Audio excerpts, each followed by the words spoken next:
అంటే పొంగులేటి గారి విషయాలు బయటపెట్టంగానే నా మీద బురద జల్లేటువంటి కార్యక్రమానికి ఇవాళ ఆయన పాల్పడ్డారు.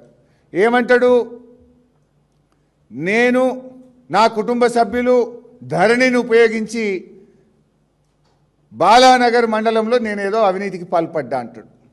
నేను అంటా ఉన్నా, నువ్వు నా బావమరిది పేరు తీసినావు, నా తమ్ముడు పేరు తీసినావు, ఓకే, నా బావమరి మీద ఆరోపణలు చేసినావు, నా తమ్ముడి మీద ఆరోపణలు చేసినావు, హౌస్ కమిటీ వేయడానికి హరీష్ రావు రెడీయా అని నన్ను అడిగినావు కదా. I'm ready. నీ తమ్ముళ్ళు చేసిన భూ కుంభకోణాల మీద, నీ తమ్ముళ్ళు చేసిన టీడీఆర్ కుంభకోణాల మీద, నీ తమ్ముడు చేసిన కేఎల్ఎస్ఆర్ టెండర్ల కుంభకోణం మీద నువ్వు రెడీ అయితే నా తమ్ముడి మీద నేను కూడా రెడీ. ఇద్దరం కూడా ఎంక్వైరీకి ఇద్దాం. నా బావమరిది మీద ఆరోపణ చేసినావు కదా, నేను రెడీ.